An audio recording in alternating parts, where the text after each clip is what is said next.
Jessica holds a master's degree in political science and is a 2012 recipient of the Wellstone Wheeler National Anti-Hunger Advocate of the Year Award.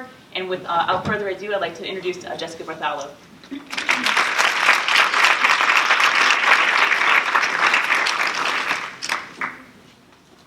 So great, thank you. I'll put this in here so I don't have to hold it. All right, there we go. It's so great to be here with people who care about the same things that I do. And today what I hope to talk about and share with you are some ways to be able to talk about what it is that we do that can show the impact of your work in order to speak to funders, to your community, to the people you serve, to your boards, to your staff, and explain to them why it is a health issue, why it is a public health issue, why it is important for kids to have diapers so they can grow healthy, so their parents can read to them and have the time to, and the ability to. So, you heard just a little brief bit about my bio. One more thing I want to tell you, just because it helps people understand me a little bit better, is I work on anti-poverty work because I grew up poor, and so I know what it's like to go without and to grow up poor in America. And so as I talk through today, just know that is where I'm coming from, and that we're all here for so many different reasons, and every one of them is just as important. But this is why I'm here. So what we're going to talk about today is deep poverty. What is deep poverty? So deep poverty is defined as half of the federal poverty guidelines. In California, or in the U.S., most of the country, that is about $10,000 a year for a family of three. So think about a family of three living on $10,000 a year. That is what today, in 2016, is defined as deep poverty. It's a little higher for Alaska and Hawaii.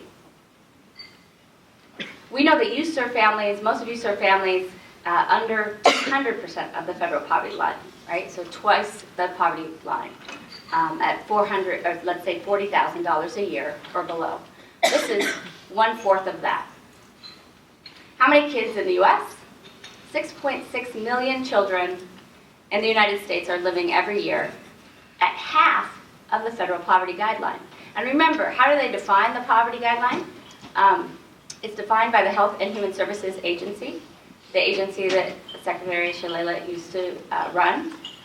And it's defined as the place at which nationally a family can meet their basic needs. So when we say they live in deep poverty, we mean that they live at half of what they need to meet their basic needs. This number, 6.6 million, it is down from 2012, where it had reached 7.35 million children nationally. Of these children that, of the people who are poor, of the kids who are living in deep poverty, 10% of children under 6 are living in deep poverty. 10%. And if you're writing frantically these statistics, just make sure that you know on Twitter I've posted them. I pre-posted the tweets, so they are to be found in the hashtags I noted at the beginning at diaper need, hashtag diaper need. So you can look on it in Twitter, and you should see them within this hour. So 10% of children under 6 are living in deep poverty. And these numbers are higher among families that are Black or Latino. I show you here on the slide the percentage for the entire population of Black and Latino people in America and how many of them live below half of the federal poverty line. And for children, note that it's much higher. And that's among all categories of people. Deep poverty for children is higher than any other population of people.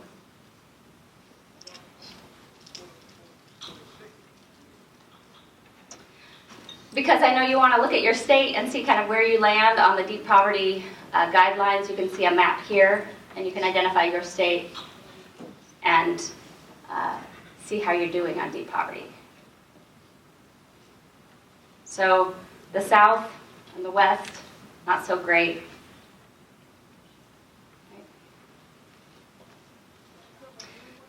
So why should we be concerned?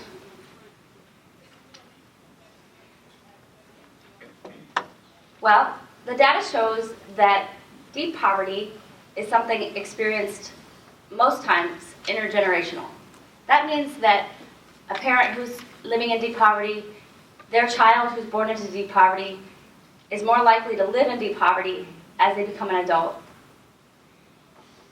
And you're about interrupting that cycle, right? Diaper banks are about interrupting that cycle, and we're going to talk about that. A little bit more about this is more than half of the people living in deep poverty in America are under 25, so young people and young parents. 1/3 are single moms, and you see these moms in your diaper banks and your diaper bank pantries all the time. 3% of kids spend half of their life in deep poverty. 3% of all children in America spend half of their life in deep poverty, at a place where we know their basic needs are not being met, where we know that they're suffering from hunger, from homelessness, and from unmet diaper need. And what does that mean? What does unmet diaper need mean? Well, you know what it means. And here's some charts. It means increased anxiety, living in poverty and deep poverty, increased depression. This is among children living in poverty and deep poverty, and stress, toxic stress, the kind of stress that children, doctors, and people who study child's health and child brain say will forever impact a child's lifetime of opportunity. Why does it do this? It does this because it impacts that part of the brain that allows a child to cope. It changes how they cope and undermines their coping mechanisms. So how unfair is it, right, that we have children born into deep poverty who are going to, the skill they're going to need the most is coping with what they have in front of them. And the stress caused by everyday life in deep poverty actually undermines their ability to do that. So I used to say, when people would say to me, well, what do you think? I mean, you've experienced poverty as a young person. You've practiced poverty in policy areas. What do you think is the most important time to intervene? Or what do you think? Where should we focus our efforts? And I used to believe that might be, about when the child began learning that they were poor. And let's just, let's think about that. Where do they learn that they're poor? And, the parents don't open up the bank account. Children learn that they're poor by their own experiences in their homes, right? When they, for example, in my home, I grew up when children didn't have health care. And in most of the country, they still don't have a right to health care. Not every child does. And in my home, when you got sick or when you got hurt, when you reported it to your parents, there was problems. There were problems. You would, if we would say we would be hurt, there'd be a long, drawn-out conversation about whether or not you were hurt enough to go to the doctor. If you're going to go to the doctor, which doctor were we going to go to? Were we going to go to the emergency room? Were we going to go to the clinic? Were we going to wait? Once you got there, when you left, there were conversations about how we were going to pay that bill. And every time there was a major injury, we had to move. The rent wouldn't get paid. We would go bankrupt.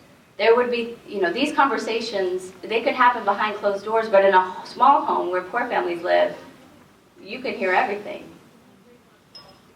So after a while, I actually had this conversation with a really great friend of mine who's a conservative lawmaker in California, and we would have coffee about once every so often and talk about things, and I'd try to understand his side of things, and he'd try to understand mine. And he asked once, what age did you start changing how you report what were your injuries? And I remember exactly when it was. It was after my sister had broken her arm twice, and then she fell down on her roller skates in the driveway, and she was in 4th grade, and I was in second grade. She was in 4th grade, I was in 2nd grade. And hurt herself pretty bad. She cried. Nobody was home at the time. My mom was working, my dad was gone. And we didn't tell anybody. We thought she just got off of her cast. So we decided not to tell anybody. About 2 years later, I ended up with a needle. I stepped on a sewing needle in my house, and the needle broke off, and it stayed in my foot. And I thought, well, I just won't tell anybody. It'll come out, or I'll try to get it out. We're not telling anybody. And my sister and I made a pact on both times. We're not telling anybody. You and I, we're not going to say anything. And what happened, I ended up with blood poisoning. And about 2 weeks later, had a line going up my leg and on into my torso. And my sister said, I'm going to tell. And I begged her not to, but she did. And we went into the doctor, and the doctor said, yeah, that's blood poisoning. If that line gets to your heart, you die. And he said, are you sure that's still in there? And I said, yeah. And he said, I can't see it in there. Are you sure it's still in there? I said, yeah, it's in there.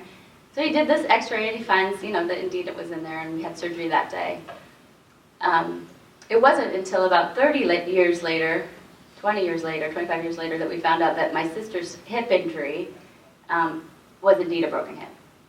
And we found out because she had at the age of 40 very severe arthritis that prevented her from being able to stand at her job where she's a cashier at fast food for long periods of time. So, this is the kind of stress that children grow up in. And I used to be able to say, I believe that the intervention should happen about the age that kids start to learn that they're poor, from their people in their community, from their own home circumstances, from the ability that they have to have food, and when they recognize that they don't have food when other people do. At that age, that's a good intervention. Because I thought that before then, little babies don't know that they're poor. Little babies don't know that they're poor. But now know that they're poor, but their bodies know that they're poor. Their bodies feel the stress of unmet diaper needs. Their bodies feel the stress that their parents have because of their unmet diaper needs. And you are as Secretary Shalala said, you are some of the best people in the country to be able to tell this story. The babies can't tell it. The babies do have some lobbyists. I know one. But the babies can't tell this story. And the fact is, everybody loves to talk about babies. Everybody loves to talk about baby butts. There is not a baby butt that's not the cutest little baby butt out there, right? We all want to talk about baby butts. And when you come in the door to talk about baby butts, and then you say, and now we're going to talk about when those baby butts get sick, when they get rashes, when they have sores. You've already caught people's attention. You are able to tell this story of how children and infants experience stress better than most Americans out there. The other story you're able to tell is a story about maternal stress and the impact that has on a parent's ability to read and play with their children. You see this every day. You see parents who are coming in the door and asking for help, and their eyes are glazed over. They're scared. They're anxious. They're worried. They're happy, for the service that's there. But they have a lot in front of them right then. When they come into that door asking for help with diapers, they've got a lot of other things they're trying to figure out. And all of that is in the back of their mind. It's hard to sit down with a child and read to them when you're trying to figure out where you're going to sleep the next night. I had one parent tell me once, I know I'm supposed to read to my child, but I have a hard time doing it without crying. It's that special bond between a parent and an infant. It's that you're supposed to be responsible for your children. You have such a tether to them. And when you're unable to meet their basic needs, the stress of that prevents you from being able to bond in the ways that you're supposed to, by reading and playing and loving in the ways that we all know we want to and can as parents. You're able to tell this story. Right? So what are the federal programs that address deep poverty and ameliorate deep poverty and prevent deep poverty from causing toxic stress or increased levels of toxic stress. We all know that there's not a national program to support diapering. There is federal legislation that has been introduced, and your diaper bank network has been instrumental in getting attention around the issue with President Obama and members of Congress calling for a national attention on unmet diaper need. And I do believe that we are within striking range of federal legislation being passed that can address unmet diaper needs. Until we do, the programs that we have to address unmet diaper needs and the stress of deep poverty are the ones before us. So let me just talk through them for a second so we know what they are. The Temporary Aid to Needy Families programs. This is called TANF. TANF was created during welfare reform in 1996. It replaced aid to families with dependent children. And if you follow me on Twitter again, or follow the hashtag diaper needs, you'll see some reports that I've posted up there with these statistics that I'm talking about and information I'm talking about. So TANF is different in every state. It used to be a federal program run by federal agency. When it was Aid to Families with Dependent Children, it was run by Secretary Shalala's agency. And the standards were the same. That meant that the benefit level was the same across the country. That meant that the rules were the same across the country unless the state had a waiver. And the name was the same, Aid to Families with Dependent Children. There was a lifetime eligibility. You could be eligible as long as you were financially in need. And everybody in the household would receive aid. But at welfare reform, it became what's called a block grant, and it was and the amount of money was set in stone and sent to the states with several rules federally, which included a lifetime limit of 5 years and the ability of states to go lower. Arizona has 12 months right now, as an example of how low you can go. The TANF program also at the time made several. By making it a block grant, it allowed states to make rules, and we'll talk a little bit more about those rules. This program in every state has a different name, so you might not know it in your state as TANF. It's important to recognize that. In the state of California, it's called CalWorks. Everybody's got a different program name for TANF now. Another program that you know, and the reason why it helps reduce the impact of poverty and deep poverty is SNAP, the Supplemental Nutrition Assistance Program. And this is because we know now from the brain research that even one experience with hunger can impact a child's lifelong opportunities. One. And we also know from longitudinal studies that the experience of a pregnant woman who's experiencing deep poverty, including hunger, has more negative effects than to that child if born than neonatal exposure to cocaine. Poverty is more dangerous than drugs. So the SNAP program provides food, but all it does is only food. So as you know, it doesn't provide toiletries, it doesn't provide diapers, and it is, I think, appropriately situated in only providing food. This is a program about food, and as I advocate, it should remain only about food. We'll talk about how to, where is the right place to build in the diaper benefit later. WIC, Women, Infant, and Children Program, that's a supplemental program for families with small children under 5. There was some proposals in Congress that looks like they could happen, which would move it up to 6, and also for pregnant women. In there's child feeding programs, child nutrition programs in the schools, breakfast, lunch, and after-school programs. Some programs also have after-school suppers, and there's summer lunch.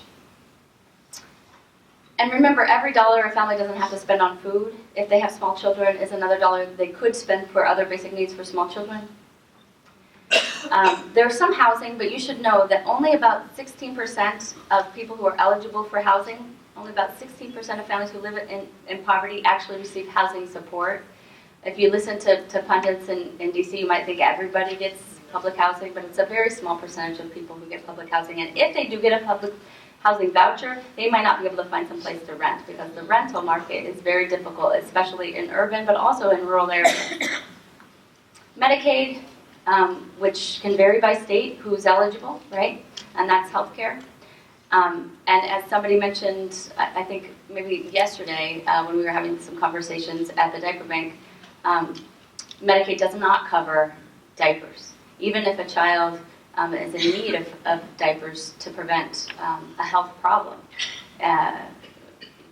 Medicaid doesn't offer relief for children in diapers. Some states do provide diapers for adults who are incontinent. Earned income tax credit.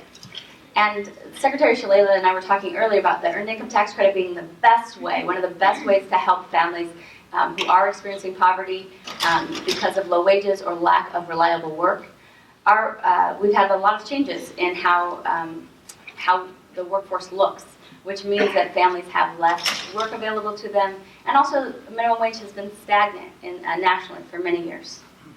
And we need wage and work protections. People might not realize, but the lowest paid workers are often the ones who face wage theft more frequently, or are fired or let go because of pregnancy or discrimination. So all of those things are ways in which our national government is protecting against the harm of deep poverty.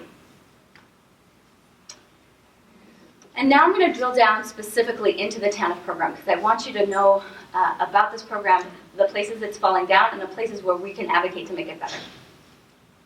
So as I said before, there were big changes in how we responded to poverty when we moved from aid to families with dependent children to TANF. The one that I find to be the most detrimental is what happened to families in deep poverty.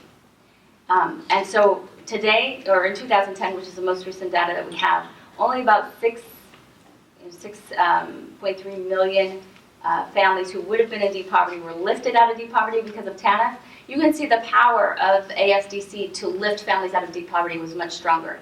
Why was this? It's very simple. One number, the grant. The grant amount under AFDC was at 70% of the federal poverty line, and it was across the country. So there was never a situation in which a family could fall below the poverty line unless they were waiting for the 30 days before they were determined eligible for AFDC. You just couldn't. We didn't let it happen. Before TANF, we didn't let families with children go into deep poverty. And with only 6.6 million children in America living in deep poverty, this is something we can reverse. This is a number. We know exactly how to do this. There's no question. We just lift the grants nationally above 50% of the federal poverty line. We have to say it's not okay for a child to live in deep poverty when we know what happens to their brain when they do.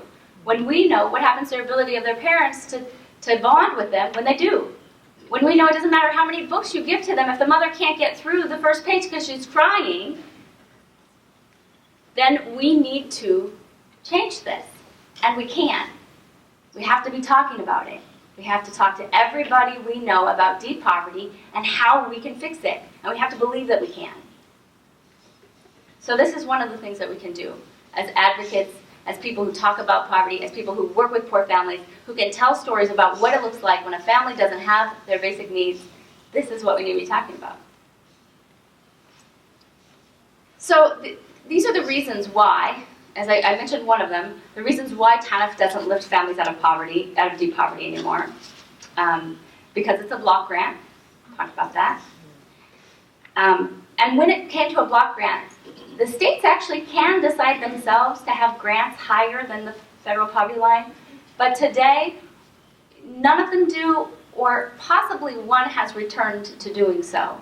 But it's, maybe one state has, I think they had a budget pending in which would have lifted just over 50%. But even in my state, in California, only the grant level is only 43% of the federal poverty line in a high-cost state. So states chose instead to spend the money on other things instead of a basic need grant. The other thing that happened, and Secretary Shalala and I talked about this was something she was very concerned about when they discussed this policy nationally, was it's not responsive to recession.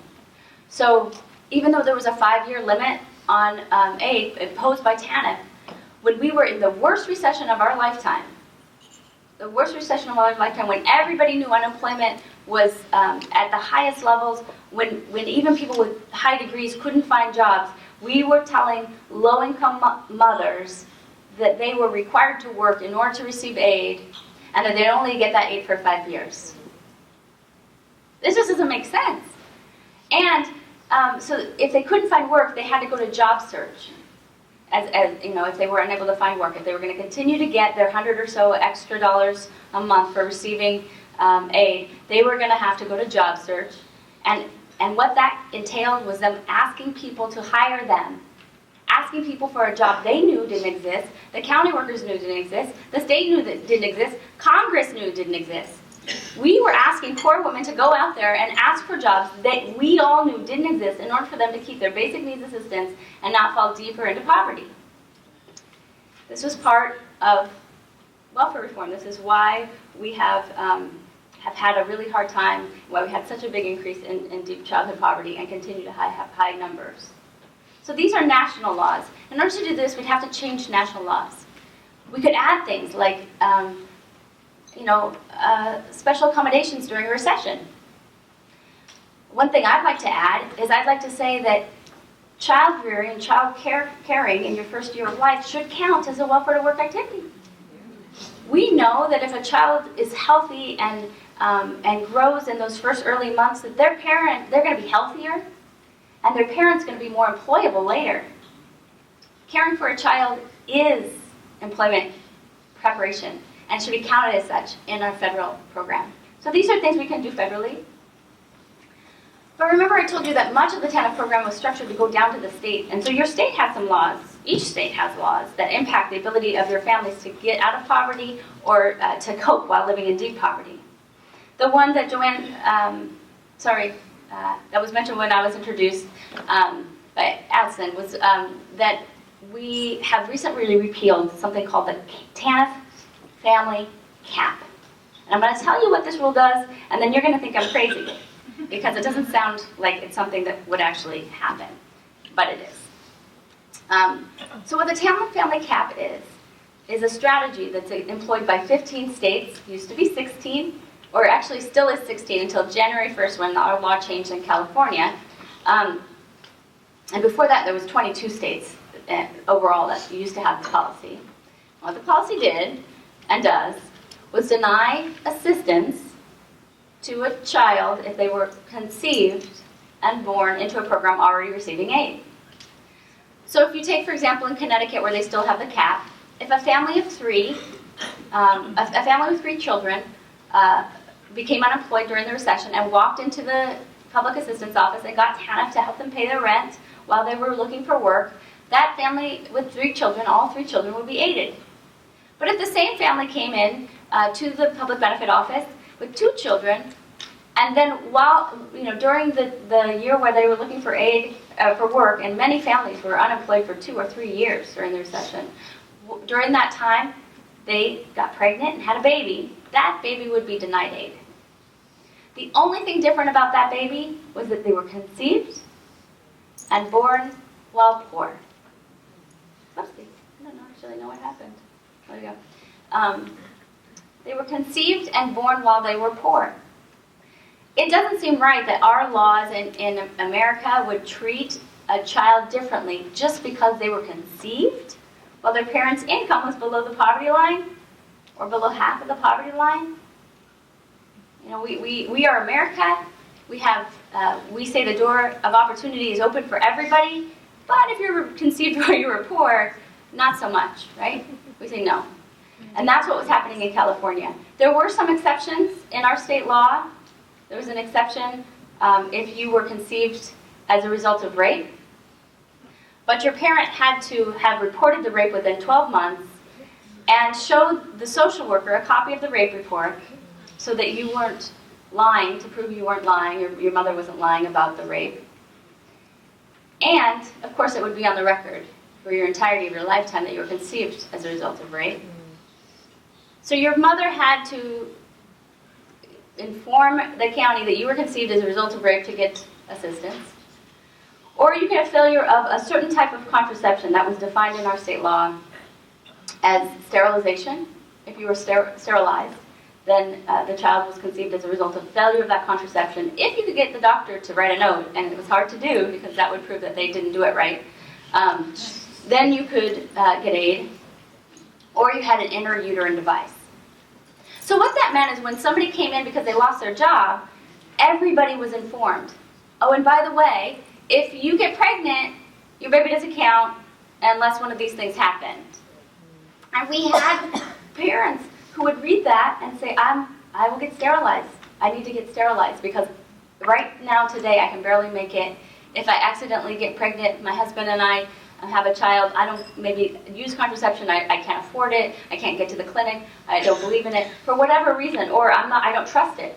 Many parents we saw come through the legal services centers that we support had birth control when they became pregnant. And so at one point last year, I met a woman who was 22 years old. She had one child. They were both employed. Then they both became unemployed. And she went into her doctor and said, I'd like to be sterilized because this paper says I can't have an additional child and we can't be poorer than we already are. So I'd like this. And the doctor said, you're 22. Your life will get better. We're not going to sterilize you. And she ended up getting pregnant again, and the baby was denied aid. She testified at the last hearing in which the entire budget committee, including some Republican members and Democrat members, voted to repeal the family cap. So it's a happy ending for her. And hopefully even a happier one, which means it's easier for her to get off aid. If you're not so desperately poor, it's easier to get off aid. So family caps. Look into whether or not your family has one. Great news I got just recently is that the National Diaper Bank Network will be participating on a national call that will be rallied in order to inform people in every community that has the cap, what the cap is, and how to advocate to repeal it. And the last thing I'd say about the family caps is that you might say, well, why would you have a law like this? And I actually spoke to a number of people who helped to craft these laws. Policymakers who believed that they were the right thing to do. And the reason they thought so is they said, well, if fewer babies are born into poverty, then that means that fewer babies experience poverty. And of course, that's something we all agree on. But what has happened in the 20 years since they began implementing these family caps is that it's been one of the most studied interventions in childbirth among poor women, possibly ever in the U.S. And what they have found is never any evidence that it actually works the way they think it does. And the reason for that is pretty simple. People don't have babies so they can get $120 extra a month, right? When you're in the throes of romance, you're not thinking about the balance sheet, right? People have babies when they're living in poverty for the same reason people have babies when they're not. Their family. For the many different reasons that we all have children, those same reasons exist in communities that are poor, and it doesn't have anything to do with the 120 extra they're going to get. So the evidence also shows that it doesn't work. We also want to talk a little bit about each state has the option to ban families from aid if a parent has a drug felony conviction. Okay. Our state had one of these. And we banned not only the aid to the adult in the program, we also banned child care for the child. So a child was ineligible for child care if their parent, at any point in their adult life, had ever committed a drug felony. And drug felony could be something such as a large amount of marijuana. What did the baby do wrong? Nothing. But they were denied child care. What did the parent do wrong? They committed a crime. But the judge assigned a penalty to them. And they served their time. And even if you served your probation, and even if you had proved that you were sober and had lived a life of sobriety, you still couldn't come back and get assistance if you became poor or lost your job. And so many states, red and blue, Missouri, Alaska, California, have repealed this. There's been bipartisan legislation introduced in Congress to get rid of this rule, recognizing that this actually doesn't help prevent drug use, right? When you don't have, if you had an addiction before and you're trying to make sure you are clean every single day, it doesn't help you not to have food. It doesn't help you to have the additional stress of not having childcare. So, so the evidence again has shown that this rule and this policy is not helpful.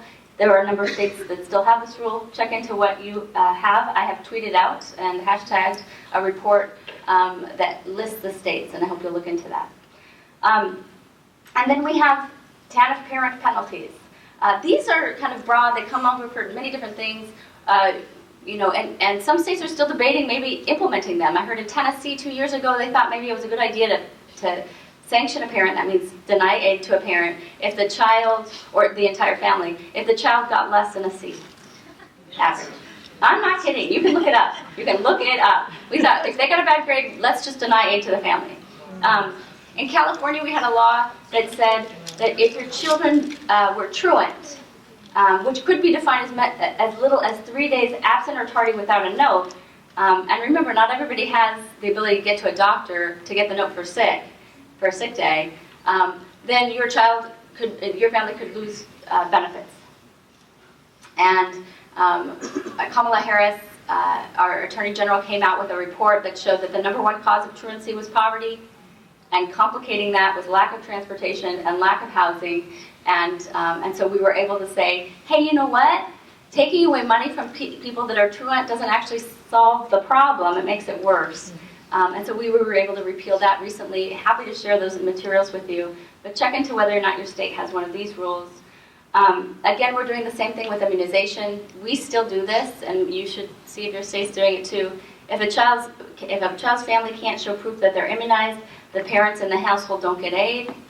This is kind of based on the idea that they were bad parents, and the way to show them they're bad parents is to deny them help.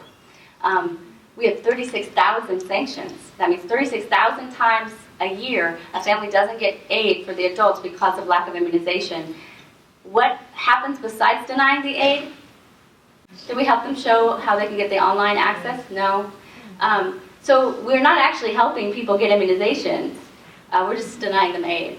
These are things that we're continuing to work on in California, and we invite you to think about how to work on it in your state. How can we flip the narrative, right? That we know parents want to be good parents. They come to your diaper banks because they want to be better parents, because they want to serve their kids. They come and humble themselves sometimes to ask for food help, to ask for pantry help, to get clothes for their kids, because they want to be better parents. You can tell that story. And it's our job to help them through our TANF program to be better parents. So these are all state laws. And tomorrow you're going to see a panel about how do we talk about state laws specifically about diapers, either through a diaper tax, ending the diaper tax, or through creating diaper programs to help these families who the state already has a relationship with, right? These are families that are already involved with state aid through TANF. They all have children, and about 1/4 of them are children who are in diapers. So then what can you do? Remember at the beginning, the name of my presentation was Childhood Deep Poverty, Diaper Need, and You. Because you are, the ones who can tell the story. You're the only ones who can. Once you tell these stories to your leaders, and they'll start telling these stories too. So this is what we're going to do. First and foremost, I told you what happens when the babies have the stress of deep poverty. It's a very direct connection to unmet basic needs, including diaper need. So every time you diaper a baby, you make sure the baby's diapered, is one less time that they're going to experience that stress. So keep doing that. You have to make sure that babies have diapers, and you're doing a great job at it. Keep that up. Keep diaper on. Elevate. You want to elevate the stories of your clients, be able to talk about poverty. You're going to talk about diaper need and deep poverty, right? 6.6 million kids in America. We can do this. We can stop this. This doesn't need to be this way. And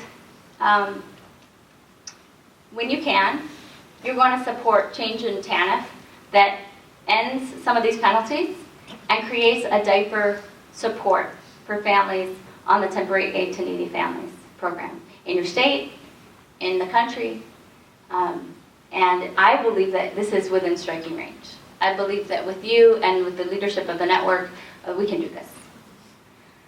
So with that, I'm done.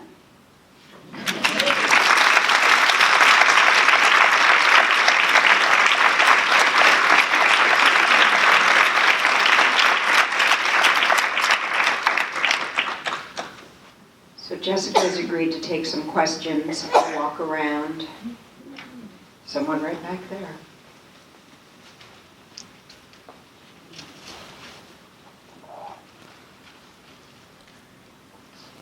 She picks the one farthest away. Gives me the mic. Dance with Elmo. Hello, my name is Shalisa Presley, and I appreciate your presentation. Coming from the state of Mississippi, we have all the caps plus some added on top. And working with families, I have a family that it just came to mind when you was talking.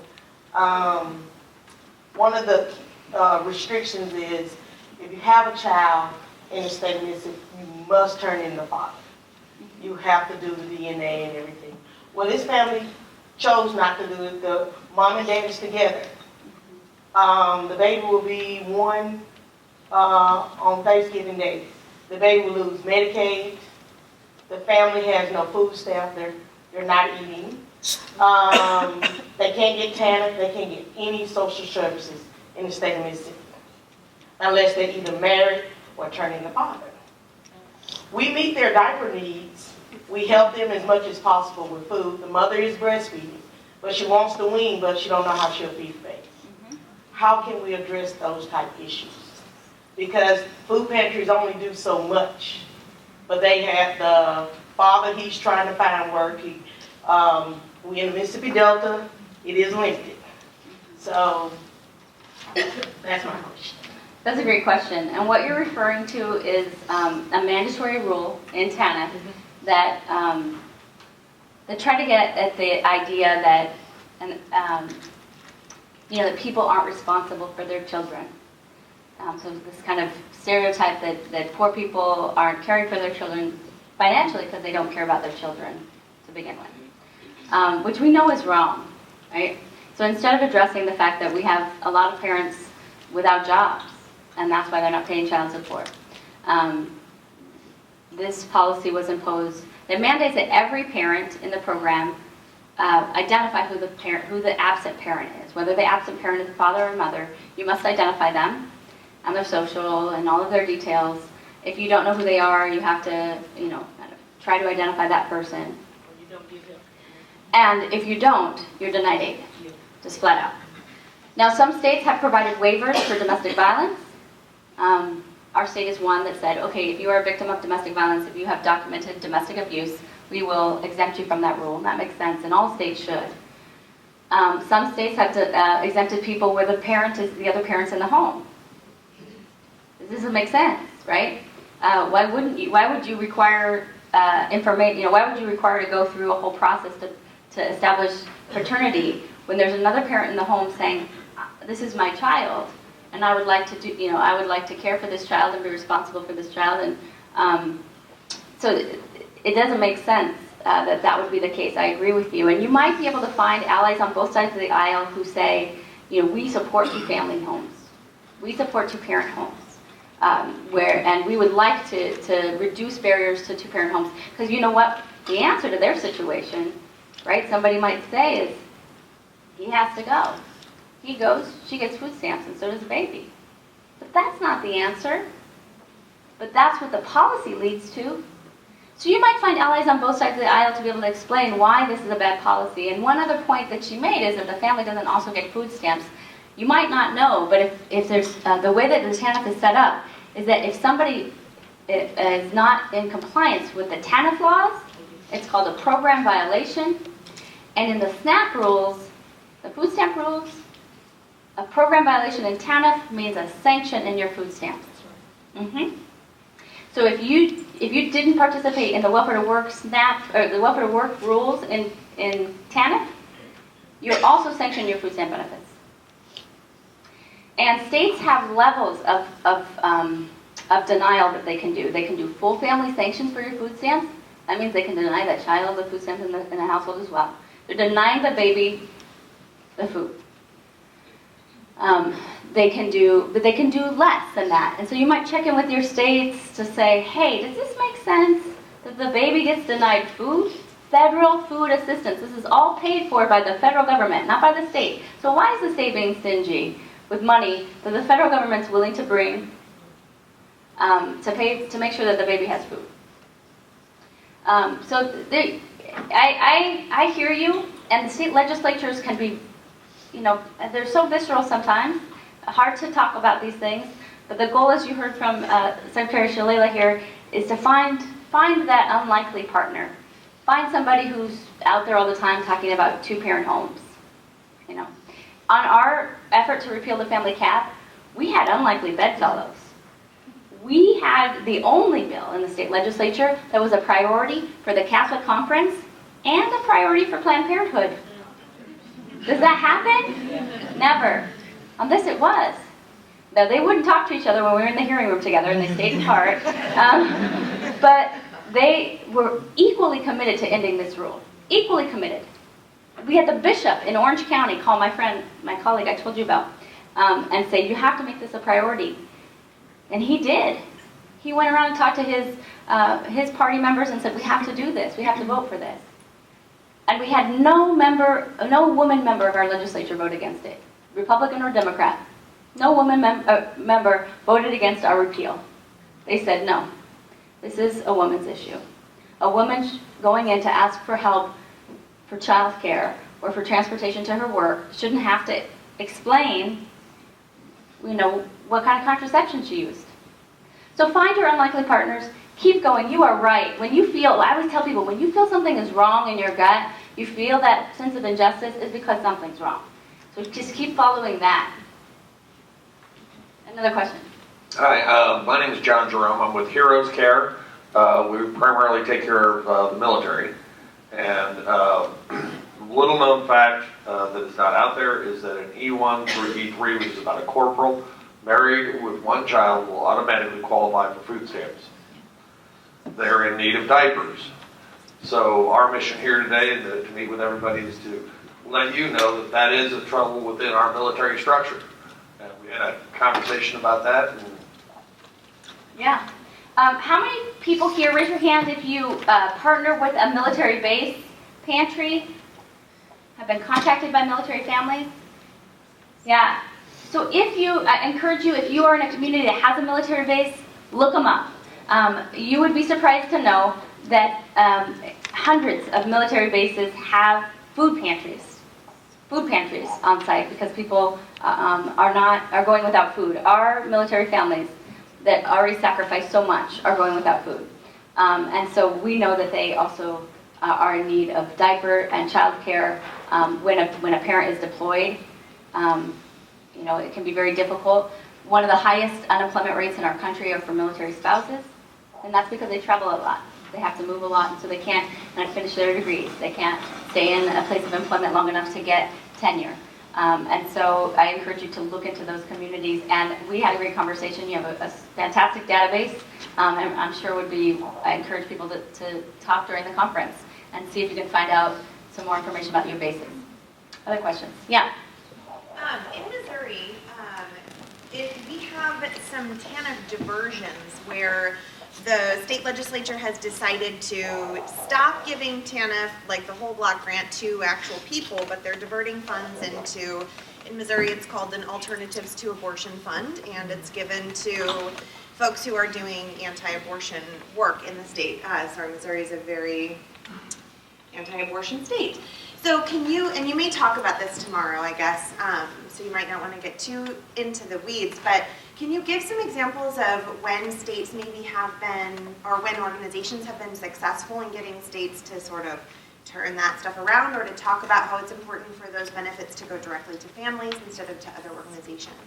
Well, the one piece of research I was that teens that grow up in deep poverty are more likely to have children very young. So maybe pivot, right? Pivot and make sure people understand when we're talking about babies, Babies turn into children, children turn into teens, and then teens make decisions. And they make decisions based on what their future looks like. You know, I remember once being on a panel about the family cap, and the person before me said, well, you know, the best thing young women should know is that they shouldn't have babies until after they graduate from college. And I thought, okay, well, we still have 70% of our TANF caseload that doesn't have a high school degree. So you go to a young girl who doesn't know anybody in her community that has a college education and tell her she's not going to have kids until after college, that doesn't mean anything to her. Especially if you say that to her and the people that she does know who went to college came back, because the college completion rate is so low because college hunger and other basic needs in college aren't being met. So everybody she knows who did go to college came back, and if they came back without a degree and with high debt. College doesn't mean anything to her. How do we speak to her and her opportunities so that she sees that she has them, other than having a child and living in poverty, deep poverty like her family did? So come down to that, look at the intergenerational impact of deep poverty, see if you can use that information. The other thing I would say about Missouri is you did repeal the lifetime ban for people with prior drug felony convictions in a bipartisan fashion in your state. Very good. I think that's one of the hardest policies to get through in a bipartisan fashion. And since you did it, I believe that you can find ways for this conversation. And maybe start with some of the same partners that we had. I'm not sure if Missouri has a TANF family cap. You don't. And so what you're really looking at is trying to figure out how to get above the 50%. So talk about deep poverty and see if that helps. But in this situation, the way the block grant works, and I'm telling you this because there are proposals to make other things block grant, but the way they work is the federal government gives a standard set amount. It hasn't changed since 1996, has not changed. That same dollar amount, even though there's more people or inflation, it goes to the state, and then the state puts it in its general fund, and it can decide what to do with it. There are some limits, but not many. It's possible there'll be some federal law coming up soon in reauthorization of TANF, if that ever happens, that might put parameters about what you can use the dollars for. But every year they tell us we're going to have TANF legislation, and it doesn't happen, so don't count on it. It's important to fight, continue to elevate why deep poverty is bad, what it does for long-term outcomes for girls and pregnancy rates, and also to fight against any block granting of other programs. We'll do one more question. And I'll tell you this because I see that it could happen. I'm very worried this could happen. It's possible what if somebody came to the Diaper Bank Network and to all of you and said, hey, we have an idea, we'll block grant food stamps. When we do, your state can choose to use food stamps for diapers. They could, but what else could they choose to use the dollars for? Probably not, if it follows the experience of TANF, probably not to benefit families. What would happen is they would say, we will give you still $200 per person, but now that's got to cover diapers. And because we're covering diapers in our food stamp program, we're going to cut you in TANF further, right? These are the conversations we'll have. So do not be fooled by somebody saying we should block grant child nutrition programs. We should block grant, and there's a conversation about that. There's been a proposal. I'm not making this up. There's been a proposal to block grant food stamps. Do not be tempted by those conversations. This will not be helpful. What will be helpful is more benefits, a new benefit, added on, more protections, not block granting. Last question. Thank you for coming and educating us and also sharing your story.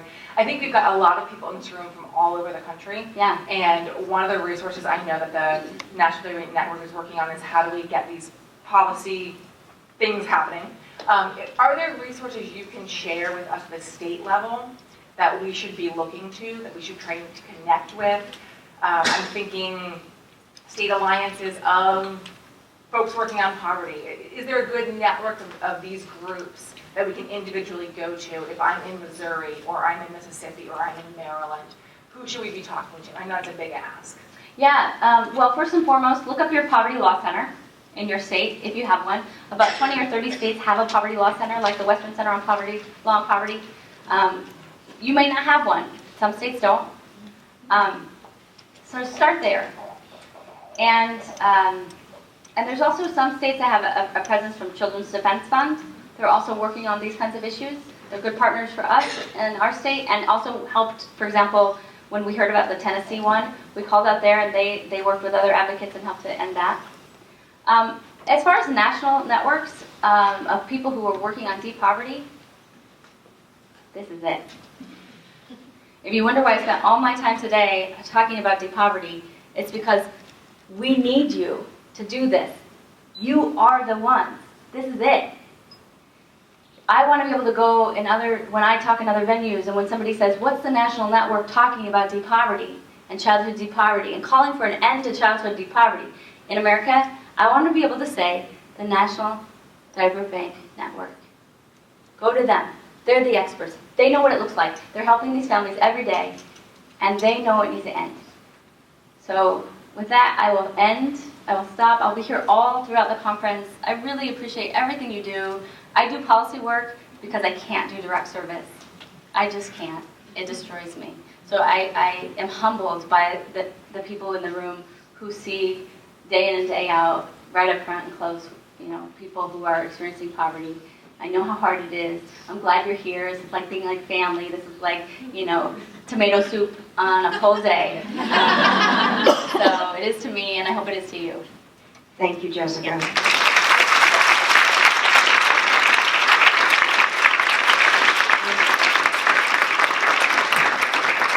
I love listening to Jessica Bartholow. She always inspires me and teaches me so much and reminds me why the small thing, a small thing like a diaper, impacts the big things. And that's the work we do. So whether you do it because you're interested in the small thing, in the diaper, in the things that you're giving people, or if you're interested in the big things, in changing policy, in changing the way we talk about children and families in America, we're all doing the same thing. And we're all doing it together. And it doesn't matter how you do it in your community. You are all doing this, and that's what inspires me. So I am so, so grateful, Jessica. Thank you.